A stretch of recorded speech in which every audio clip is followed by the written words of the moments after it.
Noong Miyerkules ay sinimula natin ang panahon ng Kwaresma sa pamamagitan ng paglalagay ng abot sa aming mga ulo.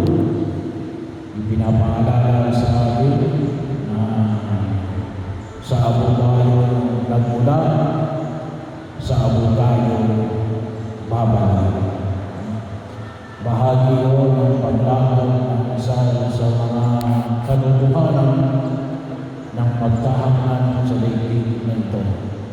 Ang pagkakataon ng kung saan ginawa ay magabayan tayo, lalong-lalo na sa amin.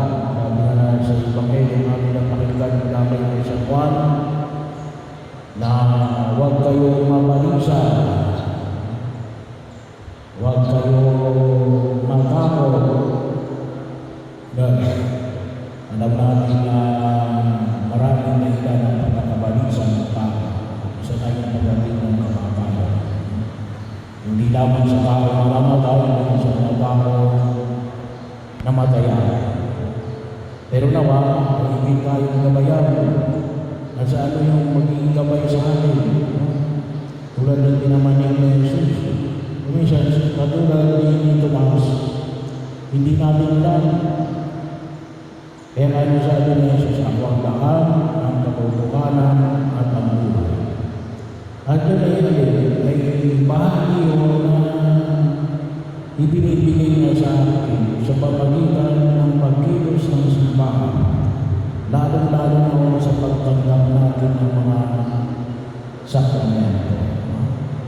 Kasi yun po, ang sakramento bilang panlabas sa tanda na itinagap ng ating Panginoon sa Kristo upang bigyan tayo ng biyaya habang tumatahak tayo sa daigdig na ito hanggang makarating tayo sa kaluwalhatian ng Diyos sa langit.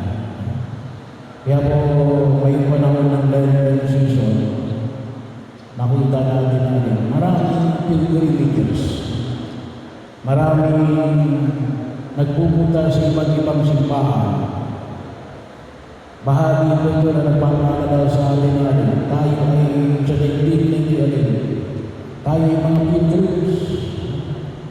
At saan tayo pumutungo? Nais natin nawa itin namin pakinalaman. At yun ay nagsisimula sa biyaya ng sakramento ng Binyan. Ibinibigyan ng higit na pagpapaalala sa pamamagitan din ng biyaya ng sakramento ng kumpil. Kaya ang tawag namin ay confirmation. Yung pangungumpisan na nawa higit natin pakinalaman ngayong panahon ng Kwaresma. Mangumpisan tayo sa March 20, alas 5 ng hapon, may kumpisa ng bayan ulan. Bahagi yun ang kung makita natin ang pagdiriwang ng banal na misa, ang banal na Eucharistia, ang sakramento ng kasal sa mga may buhay na pumapasok sa pag-aasawa. Magpakasal kayo sa simbahan, hindi lang mo sa Huwes o sa Mayor, ang sakramento ng pagpapari, at ang pinakauli ay yung sakramento ng pagpapahid ng langis sa mga may sakit. At yun po isang patuloy na paanyaya. Alam niyo, isang biyaya ko ng mga napahiran ng langis ay bahagi na alin. Maliwanag rin, magkano napahiran ng langis, may kakibat yung pagkabatawad ng kasalanan. Kaya i-encourage na po natin na sana yung magpapahid ng langis, yung makapagsasalita pa para maging maliwanag. Bahagi yun. Pero kahit na po hindi na nakapagsasalita, pwedeng patawarin ng Diyos kung yun hinihingi. Pero hindi maliwanag yung maganda na alin, gusto ko talagang pumunta sa langit kasi nakaibig ka ng laban. At isang maliwanag sa atin ng pagkilala na magkakaroon tayo ng kapanalaga ng kalooban niya na kapag napahiya niya ng langit. Ano epekto doon? Kasi may sakramento ng kaakibat natin, hindi lamang mo yung gagalingan ng katawan ng Espiritu. Ngunit yung bahagi ng ating pananampalataya natin, pinapakita nito natin, ito ay nais na makasama ang Diyos sa kanyang kaharian. Kasi yun naman ang langit ang makasama ang Diyos.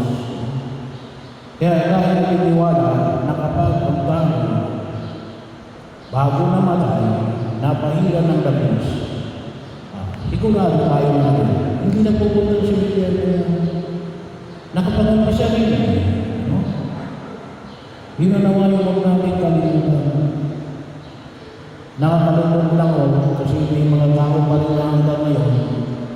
Tayo ay nasa 21st century na, ang isip ay kapag pinahiran ng langis mamamatay na. Mapahiran man kayo ng langis, hindi. Kapag oras na mamamatay kayo. Pero yung pagpapahiran ng langis ay pagpapakilala natin, talagang gusto kong pumunta sa akin. Bahagi yun. Kasi may kasigurado na natin.